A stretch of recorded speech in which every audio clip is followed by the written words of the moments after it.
And India-Pakistan tensions have peaked over the brutal massacre of Indian civilians in Pahalgam.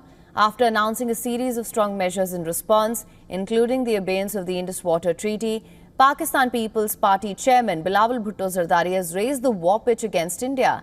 In an address, he put up an anti-India rhetoric over the suspension of the treaty. He said if Pakistan is denied the water of Indus, blood will flow through the river. Bharat को कहना चाहूंगा कि सिंधु हमारा है और सिंधु हमारा रहेगा। या इस दरिया से हमारा पानी बहेगा या उनका खून बहेगा। Instead of denouncing the brutal terror attack and terrorism, the former foreign minister delivered a provocative speech threatening India with violence. Meanwhile, during anti-Pakistan protests outside the Pakistan embassy in London, a Pakistani diplomat gestured towards Indian protesters, threatening to slit their throat publicly. Who you see right now on your screens performing the provocative gesture is Colonel Taimur Rahat of the Pakistan Army and an air and army attaché at Pakistan's mission in UK. Bilawal Bhutto claims India is blaming Pakistan for the Kashmir attack and not addressing the broader threat of terrorism. But instead of condemning terrorism, Pakistan's political leaders and defense personnel are both perpetrating acts of terror. Remember, Defense Minister Khwaja Asif has already admitted that the country had been supporting and training terrorists for the last 3 decades. Now, rising diplomatic tensions have culminated to broader concerns over national security. But US President Donald Trump says India and Pakistan will figure out relations between themselves. Trump claimed that historical conflict over Kashmir has been going on for over 1,000 years, even though it's been less than 78 years since the partition of the two countries. In his seemingly nonchalant comments, the American president said that there's great tension in the border region, but there always has been. There have been tensions on that border for 1,500 years. So, the same as it's been, but they'll get it figured out one way or the other. I'm sure that I know both leaders.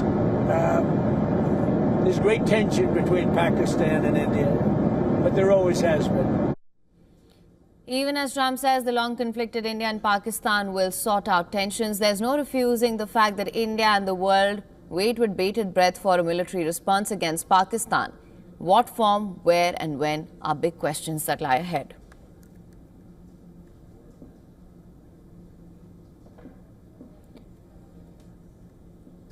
For more on this, WION's Assistant Editor for Foreign Affairs, Siddhant Sibal, has sent us this report. Listen to this.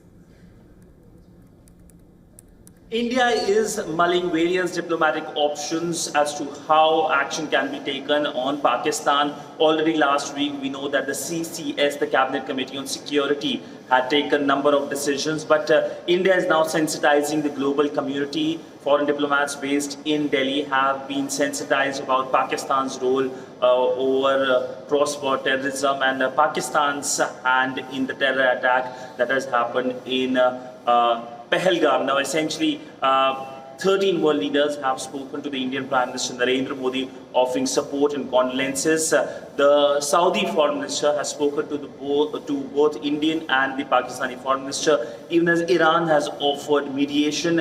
Meanwhile, US President Donald Trump has hoped that things will sort out soon. Now, the big question in front of India right now is what type of action India is going to take. We know that Pakistan remains in denial mode, and we have seen threatening messages from Pakistan, including by Bilawal Bhutto over Indus Water Treaty being put on suspension in a freeze. Next few days will decide what kind of options India will utilize. Meanwhile, it remains a wait and watch situation, even as the line of control in Kashmir is becoming very active, with Pakistan violating the ceasefire line. Siddhant Sibal for WION. For latest news, download the WION app and subscribe to our YouTube channel.